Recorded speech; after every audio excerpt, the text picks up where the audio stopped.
thằng chặt xuân lợi nạc lệ thu thằng trà tôn khom nạc chan trà kan nei le thei hi kan pathian ronga si kan pathian jang fa nak kan chau ronga chan trà chan sung roi boi panin pelei mai sabi ka kan pathian ming thang thatin um se pathian thu bible chathiang lim siarnak kron nei ding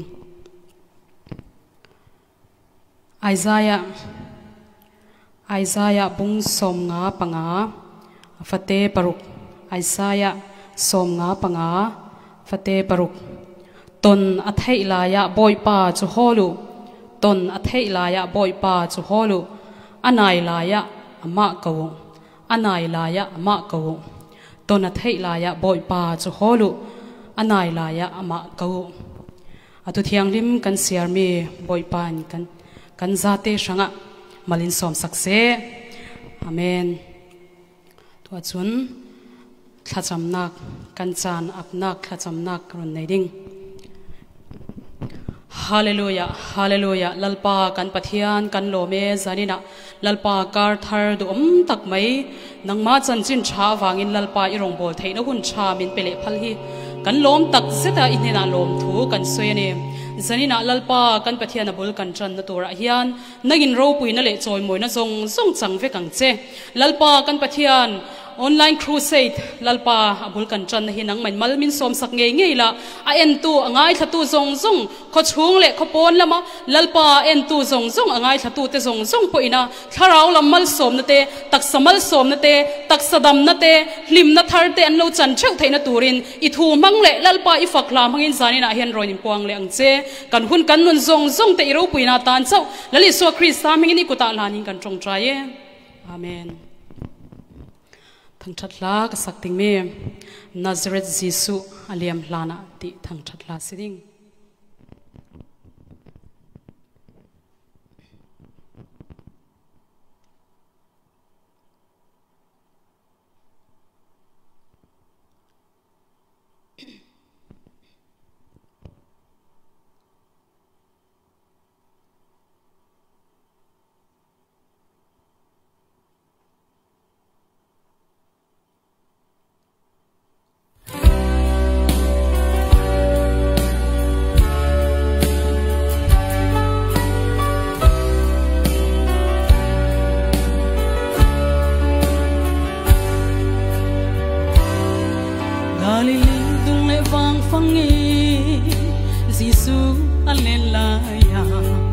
Dam ding roa sani pantu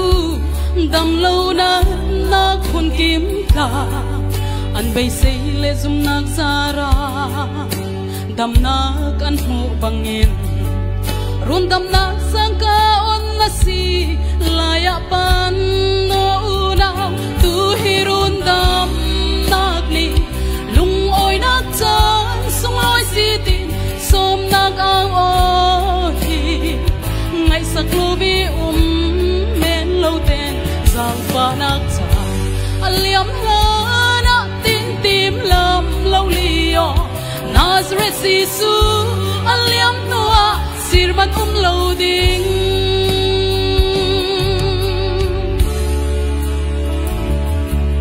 tu lai Christian ti olaka juda upapola Jesu neni rom ral boy pai tua chat na kan sim bang tua chat na kit lai chuan nun na nga tum tam ta ong kho siang bang poi lai ke mo Jesu tu chen ni chen tika tu hirun dam nak ni lung oi nak chan sung loi si ti som nak ao ngày sắc lubi men lâu tên giang pha nak cha aliam la na tin tim lam lâu lio Nazareth Jesu aliam noa sirman lâu ding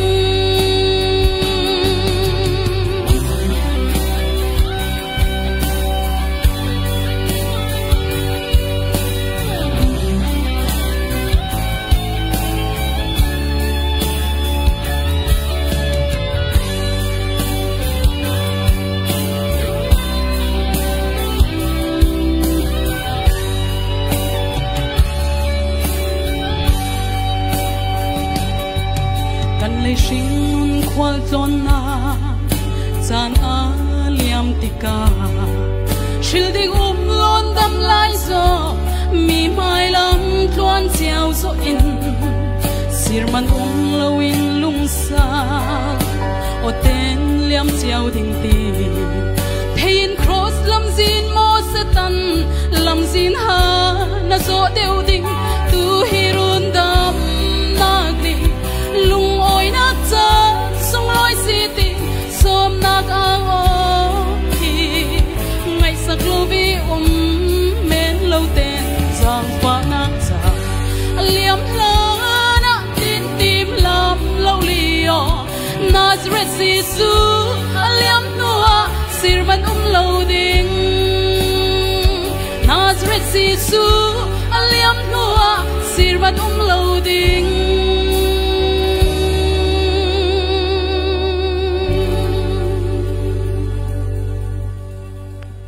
bồi pa kan pathian suin loi nak chau se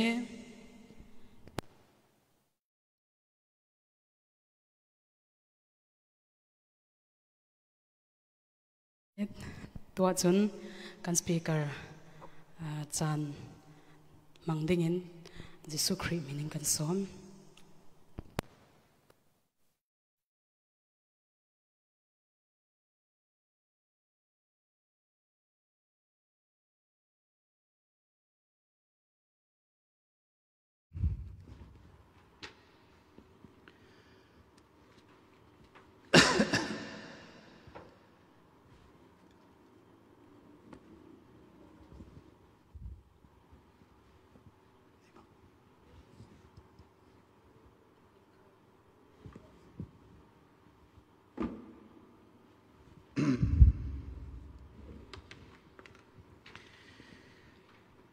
le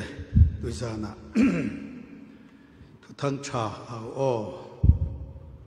group mangi cao so ni pathian thu ngai nak chan cha in petu le hi ve ki sim thei dingi tik chu le chan cha in petu ngai tu na za te nei na pathian in tharin thlo lo peram se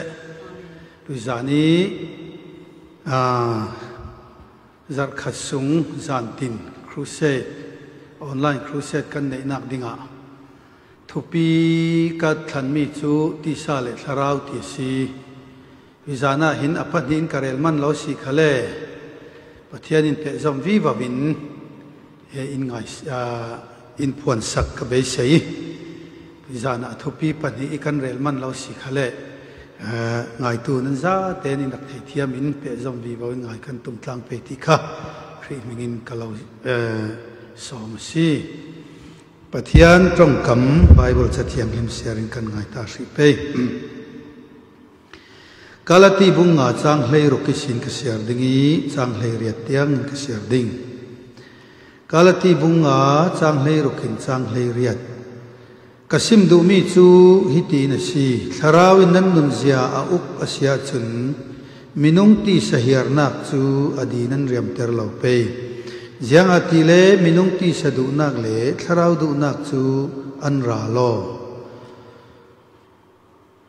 jiang atile minung ti sadu nak le tharau du nak chu an ra lo minung ti sai du mi chu du mi kha tharawin huai tharawidu mi kha ti sa in ahua ve ite pani chu an hua o churuanga asi na du mi kha na tu theilo tharawi alo hruaya chun da ni upmi na sinon lo pakhat kan siar ta le hri pe zohan bung thum chang ruk thu thang tha zohan bung thum chang ruka kan siar reading minung chu taksalam chun anu le apai sungi sin hrin mi si sikhal se la thlaraw lama chun thlarawi hrin mi si trong danga himi hi ti sa ye suak mi chu ti sa si thlarawi asuak mi chu thlaraw si ti si thu kan siar mi kan za te ranga ngai tu mo mo ranga pathian in tharin thloswa in pe chiao ram se amen le sarman asi ruanga zirnak vekin chip chiar takin i thu sim khi arem lo deuh nak a umi ama long chu pathianin chan thain pe sila zar kha sung chan kan nei ruanga man hlap lutuk lavin tharau lam thanem ngai nak thon zir pha si sarman pha si inti tuizana hin ka thin lunga umi pathian thu si sela milai chu pathianin inser siami ama bangin chui ama bangi aser siam mi a sual a lavi sual atel lavi aser siam tu pathian athiang hlim vekin aser siam mi milai athiang hlimi ati thiang hlimok chop silavin tanla i afel chop silavin tanla in that atum chop silavin pathianin ama bang pi atu arwanga thiang hlim chia in fel chia in tha chia in pathianin ama bangin milai chu atoi chui pathian kut suak dik tak chu pathianin mu tika thildang tua atum non lo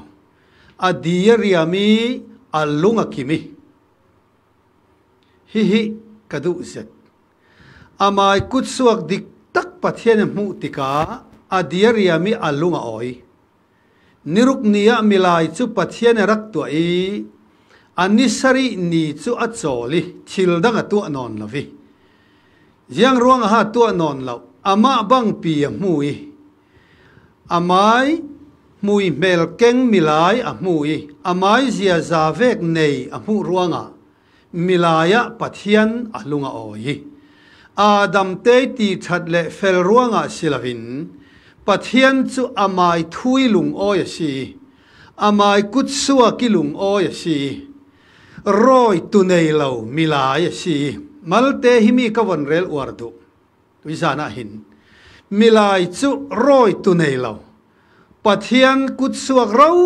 ri si na kha pathian lung oi nak asi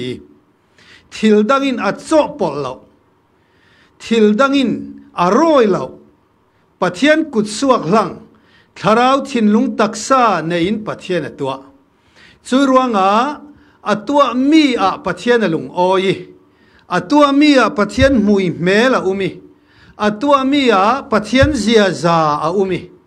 chu pathian zau tika alunga oi lutuki thildang tua athin lung non lavi athil tua mi akim ti hi fiang ten bible kan hu si chui pathiani kut suak chu eden muana bible kan mu bangin rul pi in arabumi luk siat nak milai chu narak tong ta pathiani kut suak hlang thildang ziang mani aroi lo mi kha tu chu roi tu an rak nei tai fin tu an rak nei tai cho pol tu an rak nei tai hi va poimo em cho pol tu nei thildangin apua choki thildangin a fin zawi milai chu asidan vekin asi theinon lavi milai chu adin mun pa ngai vekin ading theinon lavi pathian khalin amai kut suak hlang silo roi tu nei amai kut suak hlang silo pol tu nei hi adu lo aron zau tika milaya tu arwanga pathian chu asiroi ti bible kan mu semternak bungruk changa changruka kan mui asirok thu kan mu aral pa setanizia za chu milaya chu na rong nung tai atoi zong in kan rel ke roi tu nei thildangi pol chok an rak si zau ruanga pathian in ron zavi ziang ti manin amu thiang lim theinon lavi an para pathian athina hengi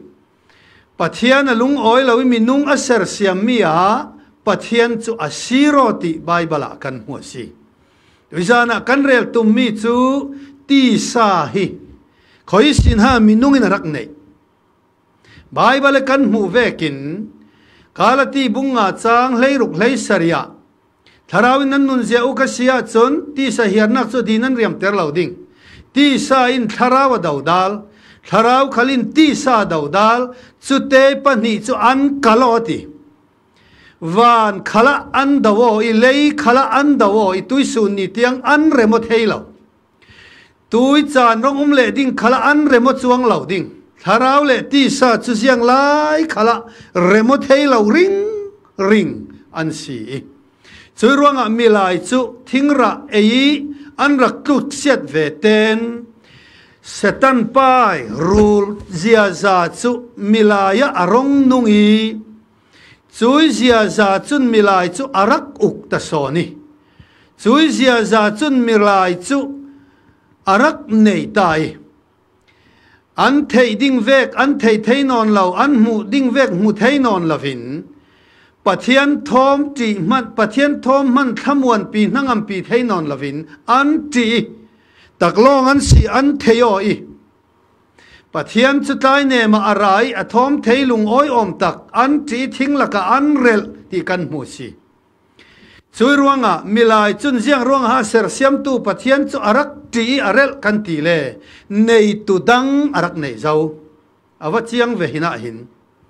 milai kha jiang ruanga ha pathian thom thei an ti an rak rel kan ti le khon nei tu dang an rak nei zawi setan pai bum tu pai arak nei zau ruanga pathian chu an ti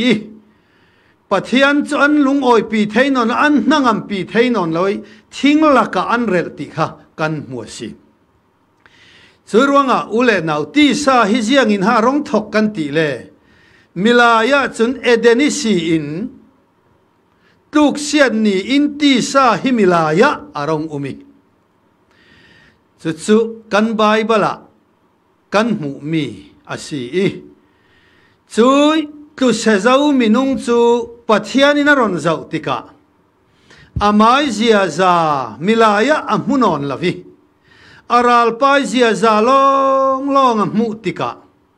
pathian in adam te pani chu eden muan sunga aret ring theinon lo jiang ruanga kan ti le nun nak thingra hi ein an nung pangda ke tia pathian in a phangi eden ni si in eden muan leng lama adoi suak ti kan mu si nun nak thingra kha an eile kha pathian a phang setani nun nei ching le pathian ral zia za nei chingi thing nun nak thingra an ei an nuna chun pathian thiang hlim nak a siat thei asi lo le khon pathian ni ding nak le fel nak kha amwal phau jing ruanga pathian in khai nun nak thing lam zin kha fe thailo ding in akhami milai chu eden muani sin eden leng lama adoi suakta ti kan mu si chui adoi suwa zau milai chu pathian in karal ati pathian in rul chitha inti pathian in setanifa inti pathian in ti sami inti pathian in misual inti kan Bible a hin tam pi tlus se zau thu hi mak takin anga ni phek tina hin nga a chu kan chan chin le kan thuan thu chu in ngan sakasi kan minin ngan se la kan thei thiam ding nan kan minin in ngan lavi sinan kan min umlo man se la kan thuan thu si chui kan thuan thu le kan si nak chu pathian ni tharau lo chun kan thei le lavi chui ruanga sim kan trul phuan kan rak trul kai le chui tu se zau minung chu pathian in amai lama khin in min sin dan anei imi te hi wa thu pm pathian in amai lama in min sin dan chu setanifa inti Zohan bungriat chang somli palia nanni chunan pa diaboli ne ni si suak nan si nan pai du mi le nan pai du zong nan tu ati churuanga jisu rau ri in a damitha pol hmuah chu ti sa kan si rule chi tha setani fa kan si je hi kan bible in simasi adami tha lo le kan lo korin kot khat bung lei nga chang som ni pahnia adam thon an pe zomok nak ruanga mi mo chum mi thi an si ati kanol sal ding adam thon an pe ok nak ruanga mi mo chum mi thian si ati adami tha lo pakhat man kan lawi chui ruanga nu isi irong suak pau chu adami tha kan si ti sa in kan rong suak thu chui ti sa irong suak milai chu pathian in zawi setani fa in ti chui setani fa si ching hin setan chu kan beria ilawi boy pa kan ti hi kan thei sal ring hi avatul em lai mi khovel kan zau ke o beginner kum nga isin kan kai pathian thu kan zeri pathian thu zira thalo silo pathian thu sim ngai kha thalo silo pathian va bia kha sual kan tilo asinan mai sinak theiria loin boy pa ti kan zero i thu thang cha in simi kan ngai na in kan thei beginner sin primaria junior intera senior kan kai sang vi vawi kan zir lai kha dang vi vawi pathian thu kan zir vi vawi thakau asinan pathian in min sin nak setani fa kan sinak thiat sak riai lavin awa poimo em hi te hi pathian lami kan sinak hlau riai lavin pathian lami kan sinak thia saknak chuang lavin kan mai thil ti that le mu thei pol ko rani thil tha ati mi kan tua that khi Christian nak mang ti in kan rak pi tlingi boy pa kan ti theu ruanga ti lo in kan thei lawi chui boy pa kan ti nak men chu Christian mang kan ti ok na ka kan mangi hi kan ram Christian tam pi chu tharawi piang thar mai salawin ti sajia zahi aswalam kan thupi athat nak lam hin boy pa tin sa khuanak hi Christian na ka kan rak ngai chu chun kum tam pi kan rak hruayo i biak in kan thleng cheunan pathian thunung kan kol lo boy pa kan ti ring nan a o thei tu kan mal pathian chu kan bering nan tharawi pathian betu hi kan ram Christiana hin ziang hua tak kei mole Johan bungli chang kul huan lia pathian chu tharaw si ama betu polin tharaw le thu takin an beding asiati thung luna chun mai du dan in pathian an biai atik chulai asi thu kham thara chun mai du dan ni pathian biak anga non lang abiak nak ding hi ama pathian in khil saki tharaw le thu takin in beding ati chui tharaw le thu tak chu nu nawin an hring lam nu naw hrin minung atel la in pek kan truli tharawi hrin kan rak trul kan pathian ming sung loi se chui ruanga ule naw tuiza na hin hi tok te hi kawathan hem ngai em tlu se zau minung hi tlu se zau tin bai hat men la o kazia za tlu se zau hi jiang ha ti pathian thui kan kai nga lawa chun sual sali chingi sual thu le setan pai setan pa dau hi ne nak arak si chuang la churonga pathian chun amai lama setan fa tin in min sin setan fa si chingin pathian kan tilung oi theilawi asinan milai chun tilung oi tumin pathian thu ka fiang mai sa mo ti nakin mai pian ken zia za tan la in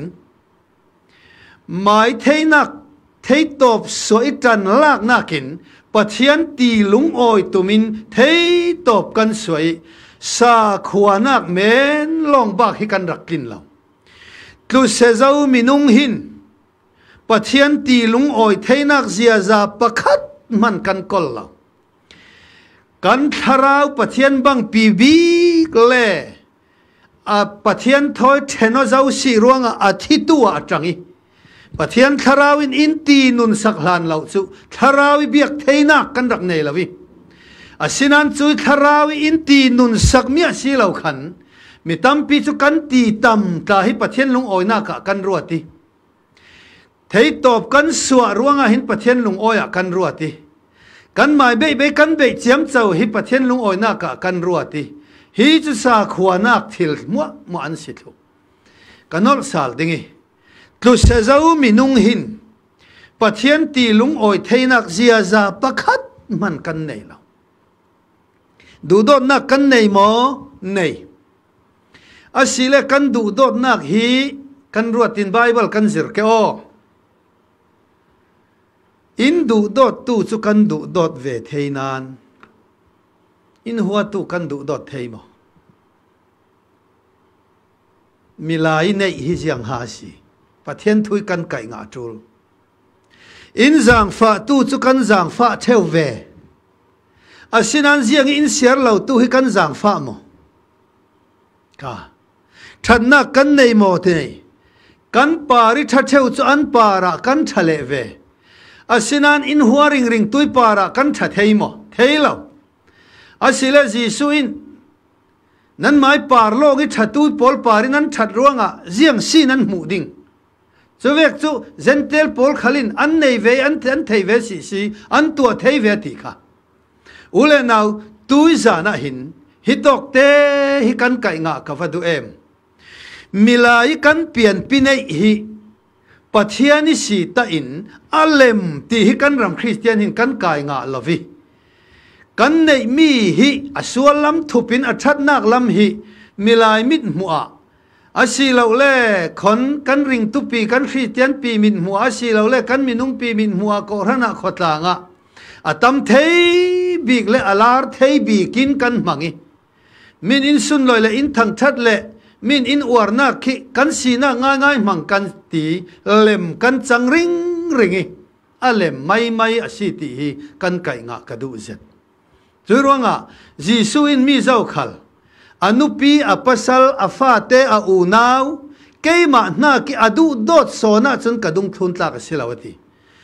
thildang du dot tel hi jisu na du lo thildang zang fa tel hi jisu na du lo adung thun ngai tu ding chun milai kan nei mi hin jisui dung rak thun thelo ti pi tra inu ni si khalin afiang lutuk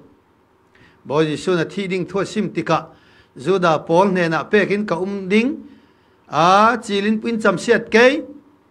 in thoi ke thinglam ta in kheng bet ke ka thi ke ka thau sal le ding ati jisun du sak taki asim la ya amai a ra ding thila sim la ya a dung thun re khat pol chu lungai zet tanan tla simen thei pi train mun dang te roi kha yang tinati sa pa na para chuek chu thleng ram hla se pathian in lo jang fa se ati tika boy sun setan kadunga feo kalam ji ni kham hla setan kadunga feo kalam ji ni kham hla ati pi trai du dot nak chun ji sui thiding chu adu dot nan ji sui jin kham tu sitlat yeso pi ta ati lo ji sun setan ati kha pi tra kha atong tu asinan tong ter tu nei ke a pi tra kha asim tu akai phuang tu asinan phuang ter tu nei ke a chu chu ji sui na thei feng ruanga setan kadunga feo kalam ji ni kham hla ati adung thun tu pi tra rau ri kha kha setani fa arak si sia sual man ruwa si jai hina fiang tein kan mui chui ruanga ule nau milai kan nei du dot nak ji sui dung thun nak ding arak tak lau sia boy su chu gas mani muana thengi athia nai chu chau thangi pi ta chun e karol pi polin an lo phasan thu kale ke chun kalo phasan lo ding na thi na ka thi ke ti ji suin ka thi na ka na thi ke mo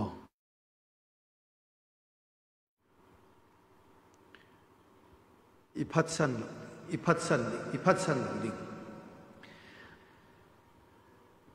pi tra in asil nak le adin hun a thei fiang vi Gisu na mu fiang thu ar vei thum a khuang ke I phat san le ding ati pi tra inei mi du dot nak kha bo Gisu dung thu na rak tlak lo zia fiang ten hina ala si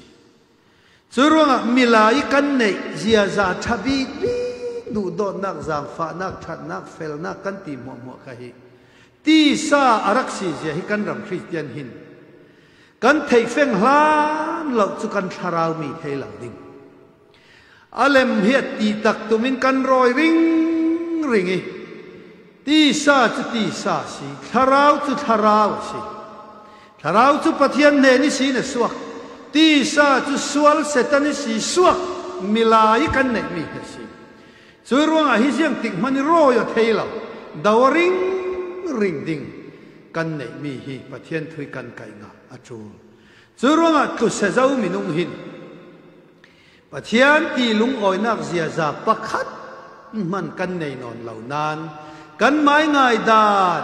kan mai ru dan le kan mai du da ni pathian lung oi mang ti nak chu kan nei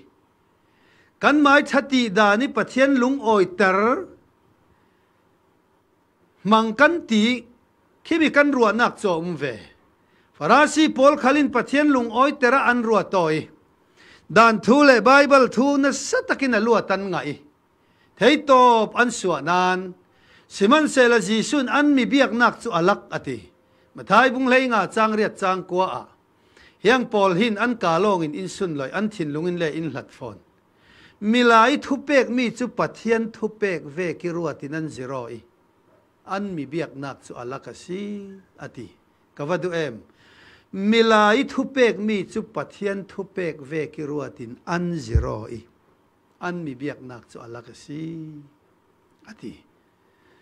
ule na utlu se zau minung hin boy pa kan ti theilo asilo kan ti ring ring nan ti sa si boy pa kan ti hi pathianin ama betua in pomlo pathian chu kan kau lo asilo kan kau nan siman se la pathianin a kau tu hi in zawi tharawin mo in biak ti sa in hati ti sai si kan ko nak hi chu pathianin in pom sak lo ruanga ti sai suak mi chu ti sa rasi Paul khan na satakin pathianan kau pathianan bia zar khata ni ni rolan ul chen ra chen khat Kutinan tiang in man pe lamzin kapa kut rau ban rau kut rau khopin than cham thei to pan suwa an khuk bilna ka an khuk muwa ngol thlui ni khata vei thum than chami zar khata ni rolan uli leng lama lang thei lama si te tiat te man sualan tok lavi nu nang zau manan du lawi Jisuin ngai mel uire ati ruanga nu nang zau manan du lawi chu thuk khopi ma le ma thingo kan ram trongin ma le ma uko ma le ma uluko takin pathianan benan ti sa ikan ulukok nak men hi pathian lung oi nak sila pathian sung loi se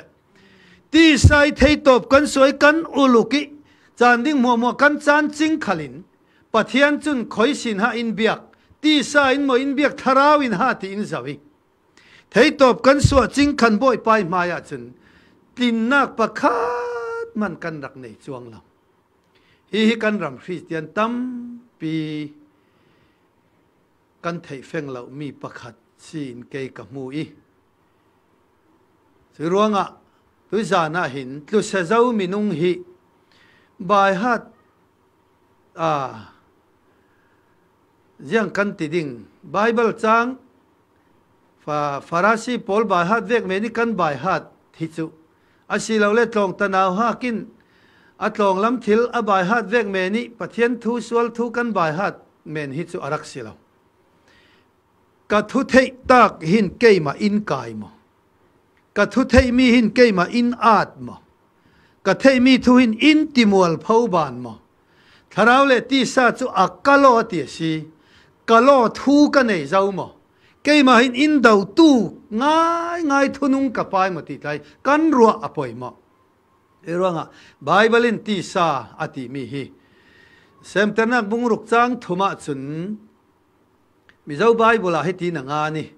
ka tharau chuan mi hring chu kum khona bei fo lawang an ni chu ti sa an ni si ya atingat si an ni chu ti sa an ni to si ya chu ruanga tu se zo minung chu leilung tlun mi muwa rel na ka kan thuan thu le kan chan chin in sim na ka Adam min pakhat aron lam zel dik ruanga korin kot khat bung lenga chang kul hluan ni a Adam thon an pe zamok na ka mi muwa chu mi thian si ati Adam si suak lau kan lavi nui si ra suak mi pau pau chu ti sai kan rong suaki piang thar chia inui si suak zau man kan lau ti sa in kan rong suaki chui ti sai rong suak mi chu kan ma ten kan du tik tika kan tharau theilo hing tu control kan pathian sung loi se tharawi khin lawin ma ten kan ti sa theilo kan tharau theilo ti sa chu ti sa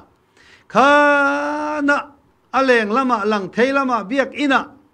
biak ini pe kok hi sual kan tia silo ti sai kan pe kok nak hi tharawa than nak si chuang la pathian lung oi na kha si chuang la mo hi mi tampin kan hel thawi a khom kan huwa silo a cham kan huwa silo pe kan huwa silo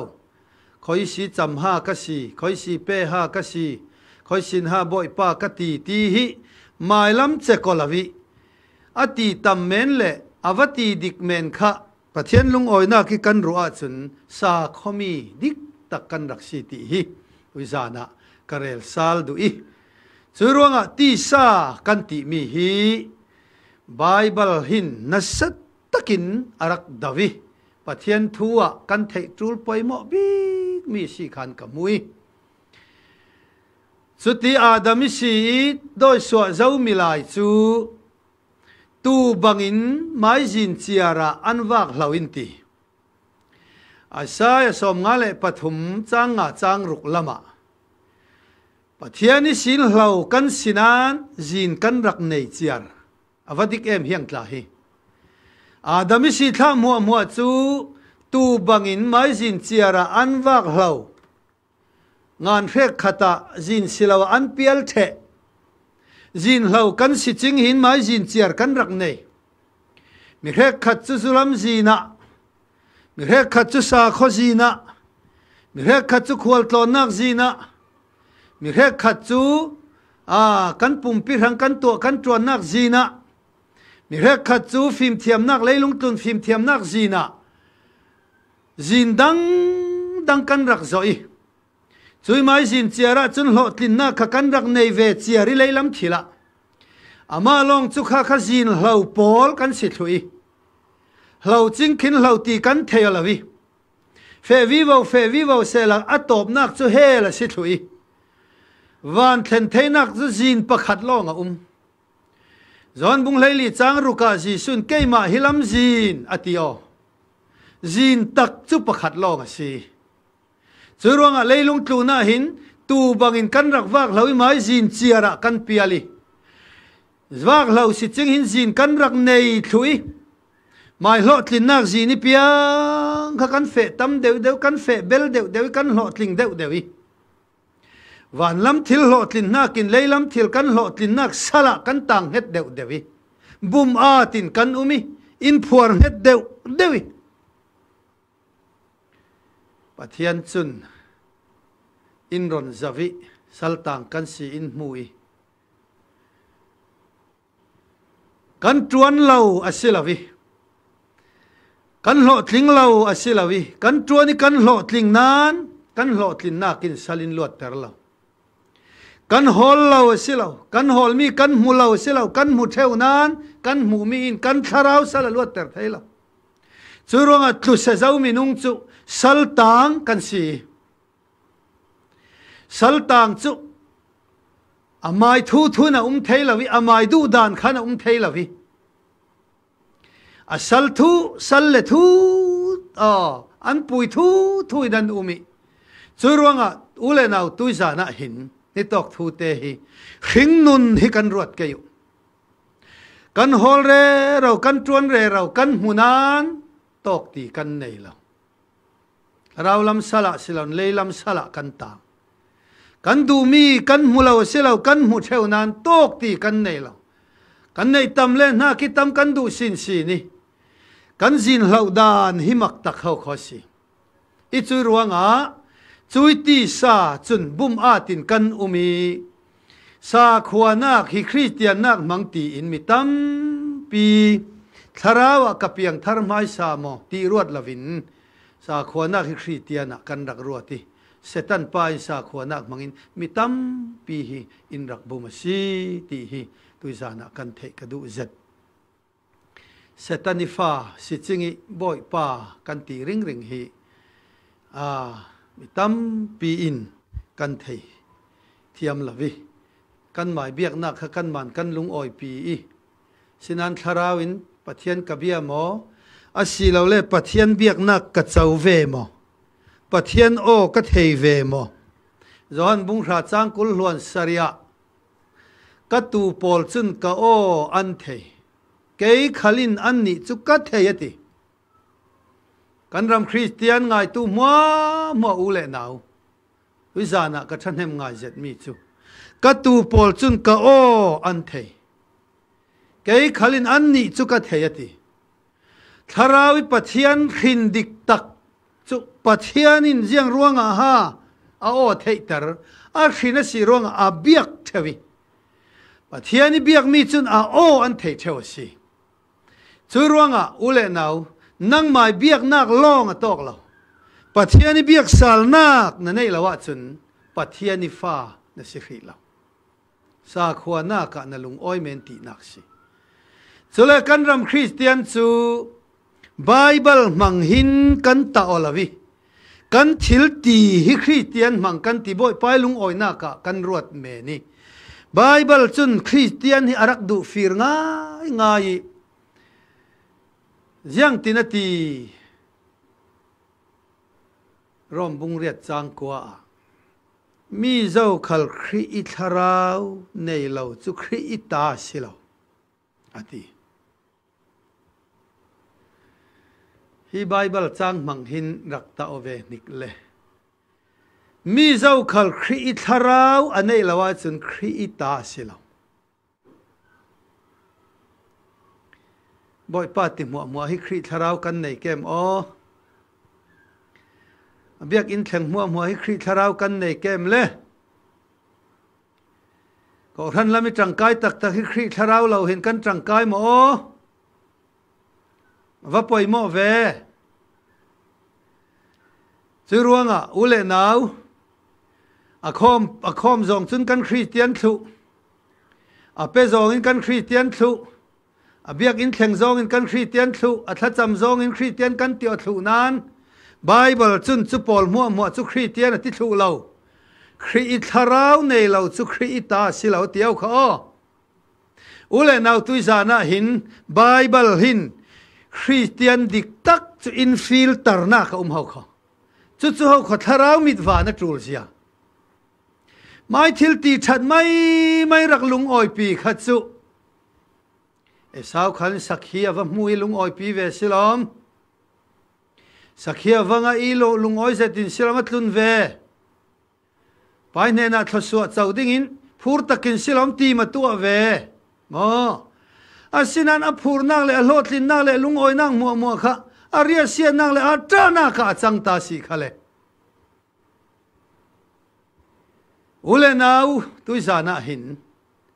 mi zo khal khri tharau anei lawa chun khri ta silo ti thu mangin Christian chu kan fil taro ka tul biak in thleng ring hi kan khri tharau nei tu kan si mo boy pa ti tu hi khri tharau nei tu kan si mo pathian na tron tu mo moin khri tharau kan nei mo awa poi mo em chu ronga ti sa in mo biak in ka thlen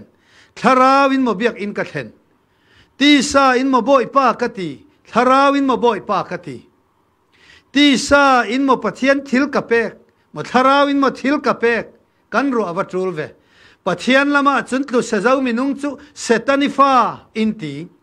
เซตันิฟ้าสิจิงิบ่อยป่ากันตีเร่เราหิบุมตุยลุงอ่อยนัก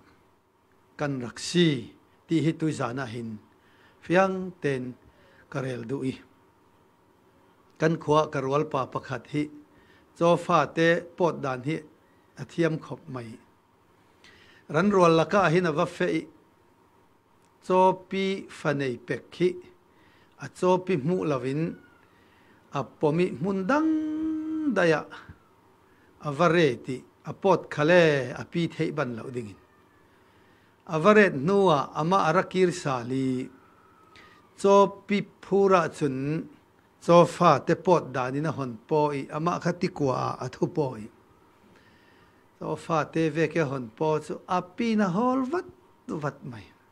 อาเทียมลุตุกสีก็ฟ้าเตมังติปีนะฮอลเทียมใจโจฟ้าเตปอดดานเทียมขัดโจฟ้าเตสีนักสิลาคริสเตียนนุ่งจังเลยคริสเตียนทิลตีทุยคริสเตียนนักสิลาคริสเตียนนักจุครีนพระมาทกปะเทียนมิงสุงลอยเสเฮียปอยหมอ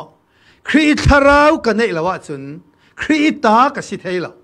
ทาราวิกเปลี่ยนไม่สักละวะจุนทาราวล้ำขละกะเลียนเทลาดิ่งฮีกระเรลดุขบไม่ปะเทียนทูจมอมักตะเข้าขอกระโรลดิกตะกะเอล้านเหล่าสุกทังเหล่าเร่งดิ่งกตีด่านจุดที่ดังล้ำกตีด่านจุดผุนดังสิขเสละจันกะลากนักจุดเทยตบสิขเสละทาราวโรลดิกตักกามโมมีเลกริลโรนนักก็เองละวะจึงกัดช่างไม่เหล่าดินักขหิโมอาศิดิกตักกันเองละวะจึงสิทธัตักเองนุ่มเสียนเลยละนักกิอาหวดมีสีอาศิดิกตักกันเองเลยนักกฟงดาวทาราวลำโรลดิกตักก็ให้มีก็เองติกาอินเทียตัวสีอินดาวตัวสีเกี่ยมาอิรักลัลเทวเกี่ยมาอิทุรักในเทวอตีมวลเผาหน้ากาสิลอมซุมตู้จุดทาราวยันเทวเฮียปอยมองจุดรวงเซตันิฟ้าอินตีจุดเซตันิฟ้าสิจิงินปัทยันกันติลุงออยเทนอนละวิบอยปาติลุงออยเทนักเสียซาปะคัดมันกรักเปลี่ยนปีนอนเราเตียหินกันทาราวมิดวางไม้เสละบ่อยสู้กันมาเหมาะเทียมเกยบ่อยสู้กันติฮาลเทียมเกยกันริลรองเทียมเกย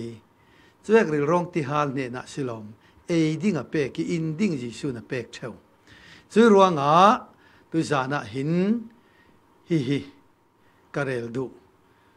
จะเลยรูลจิตหาอินตีรูลตีรวงอีเลยเตงเจียมเจ้าสิลอมรูลจะเลยรินสันนิเฟสีมิลายขหิกันดำสุงกุมสอมสริกุมสอมเรียดหิเลยรินสันินุงกันสีวานลำทิลกันไฮเรียเราทาราวลำทิลกันไฮเรียเราเกียงกัปิทิลหำเร่เราวิเกียงกัปิทิลลุงโอยปีกันรำจงอินกันเกียงกับกันป่าวันจีนทิลล่องมุเทยลุงโอยปีกันสีจู่อาดัมเตยปัญญาหินเฟียงกัติเจฮิมีฮิกันเรลเกกันดูตอกดิ่งอาดัมเต้นลุกเสียดเวเตนตักโลงันเสียนเทโออีปะเทียนทอยเปออกนอนเหล่าจุนตีซานรักสิตายจุยตีซาจุนทาราวลำทิละไหเทียมนอนละวิอาไหเหล่าสิเหล่าอาไหมีอาไหเทียมนอนเหล่าจุยรวงเกียงกัปิเทยปินาอันไลเกียงกัปิเทยปินาอันละวิบอยปันละโวขาติเหล่าเฟียลขาเฟียลละจุยรวงอันเทยปินาจุลวินอันตักลงจุอันหุปอยลูเสจ้ามินุงหินเสียงมันติเทยเราเบมเสียละวิตีเทยในนั้นตีเทยมีข้าปัทยานี่นะปมเราสิสอนเสียงมันกันตีเทยเราเสียละวิตีเทยกันในนั้นกันตีเทยตีสายสวกมีจุปัทยานี่เสียงติมันปมเทยเราอาดัมเทยปินาฮิปัทยานินเปะซอมเราปัทยามีสุงลอยเสกันรำคริสเตียนหินเฮียงฮีทวนทุอินกันบายฮาติทาราวิอตุมตะกะกันมิตรวานละวะจุนกันขังตูเตียงทวนทุยปอยตักสิจุรวงอาดัมเทยปินาติเวเตนล้านลายมีกันรัวติ mà ít thấy pin na cái cài lâu hi căn tami thấy pin na in cả rắc nung lại thấy pin na in cả rắc tua một lại về thì hi tharau lama căn cày ngạ lâu mi tâm pi hi căn đình ha kiang kapit hay na lavin an tak long an hupoi an ma le an ma an hupo ngai thave an ma le an ma an tua mo ngai thave si khale ma le ma ngai thatok nak he ve Bible thua si mo ti hi athupi kan pathian sung loi se mai ngai that nak nakin Bible si mo pathian thua si mo pathian trong kam thon amilo mo ti hi kan ram Christian hin kan ta ok nak si se la ka vadu em chui thei pin na chu an ma le an ma tua mo in an ngai thanan aron zau tu pathian aron zau tika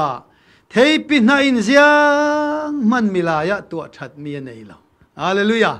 ka du tu ko thei pin na in milaya tua that thei pakhat man nei lo tua that mi pakhat man nei lo an sia dan kelin an siai an sual kelin an suali an that lo kelin an tha lo thau thawi asinan an ma le an ma chu an tak long an hu oka aka chun na ka chun an ngai thanan pathian ron zau tui maya chun an ke ring dang lam nak pakhat man lo chu ruanga kiang kap thilan lung oi pi tu khala hin milai chu kan ram trong in kan pa wan chin thil hiao ko kan lung oi pi pathian ma mo lo na ka jiang ha kan hai pathian ma mo lo na ka jiang ha kan hol pathian hai lo nak dinga jiang ha akan rak ti ve kan kiang ka pa wan chin thil ri kan lung oi pi kan tua chom mi doin kan tla ni kan mai truan suwa kan lung oi pi thoswa kan lung oi pi thoswa petua kan lung oi ban lavi choi ruanga Adam te pani kha tua thei ti thei nei kha se la an thil ti that le an tua thei mi in an ma adang lam ter chuang lo ule naw nu naw hin milai hi thil kan ti thei riai lo silo kan kumi zirin kan ti thei ve hi adang dang kum nga na kin kum kha a chun kan ti thei dang lutuk kum kha na kin kum kula chun kan ti thei dang vi vau kum kul na kin som thum som li som nga a kan phim khet rau ve lei danin siman se la ti sa isuak mi chu ti sa hallelujah a tharau thei lo rim varakhi amui mo chep thatlu ola aketin phek mo khi lep thlu ola ar ketin vekin ar mur vekin zumola ar si chuang lo ding ar pung san ve ki tua khi ar si nak sila milai khai kan zia za hi Christian Paul nung chang le Christian Paul thil ti ve khi ti thu khasela Christian kan siban chuang lo minung si suak tran lak nakin Christian in siter ban lavi ama Jisu in tharau in khin long a Christian kan raksit hei ban si ti hi kan Bible thu raksi churuanga Adam te thei pina chun pathian maya alung oi ter chuang lawi nangam ter chuang lawi an ti kelen ti thau thawi an tak lok na kha pathian mai adang lam chuang riai lo sa khuanak chu minungi sin suak Adam sin afiang lutuk minungi sin raman thok tluk sian nu chun Adam te pani ka an men sina he an ma tuam hlomo in an ma a tan lak nakin an mai tan lak nakin thilan ti an mai tan lakin thilan toi an mai tan lakin nan truani sa khuanak chun thei pi na lavin ama le ma a hup mo yoi milain khamathok ruanga anet na khamilai vi wawan war Christian nak chu Jisuin khamathoki pathianin khamathok ruanga anet na khala pathian arau pi vi waw te sung loi se Jisu Christ khamathoki Christian nak chu pathianin khamathoka chun anet na kha pathian vi waw kha kan sun loi si ron sa khuanak le Christian nak la hi kan rel kan ngai ring nan hianga te hin afiang lutuk ronga tuizana ti sale tharau ti thupi kan man hi arak poimo zetin ka thei jiang le ram thok na ka si tuizan chu khati khan kan du tok hi ke pathian ram chan dan in pe zom sakvi vào dinga kan ru te ngai tu kan za te ne na atharin athu pathian thasu ram se amen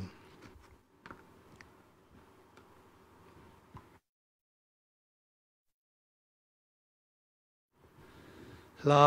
mangi tu thang tha puan nak tik chu chan kan mang le ke kan singkra krimingin kan som ta ri pe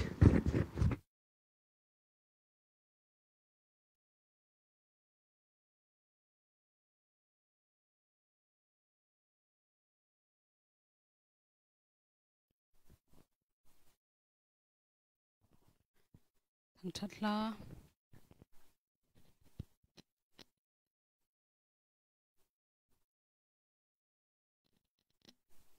thật lang sak le ding me lal na si hello lal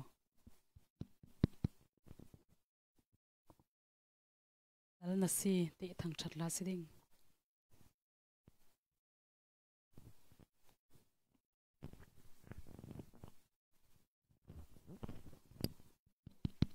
hello hello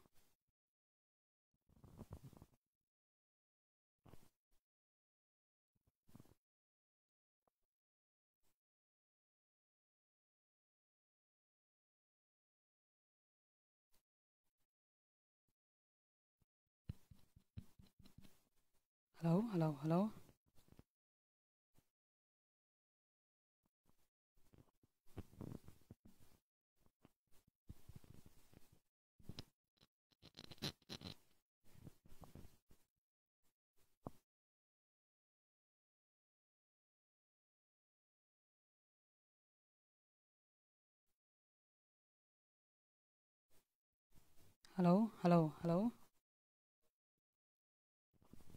rồi đấy căn thấu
sun loi nak chau se